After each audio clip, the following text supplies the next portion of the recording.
Well, President Trump has made what some are saying may be his first public concession to North Korea, canceling an annual U.S. military training exercise with South Korea. Now, North Korean leader Kim Jong-un strongly complained about the exercise and had threatened to cancel the summit with Trump planned for June 12th in Singapore.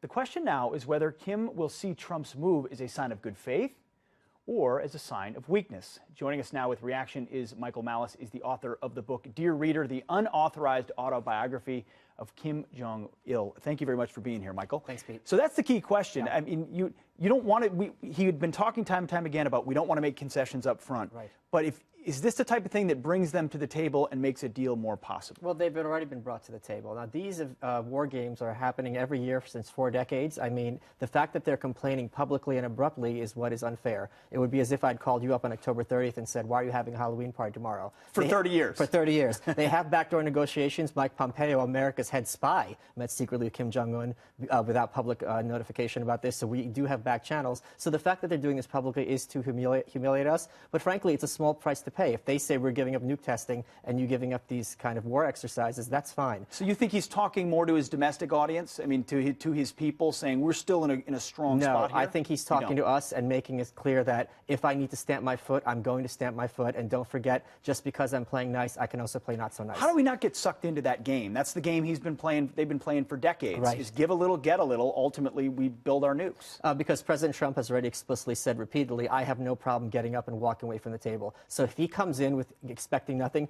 we already got 3 hostages. So as far as I'm concerned, that's already a huge win. What is the thing Kim Jong-un cares about the most?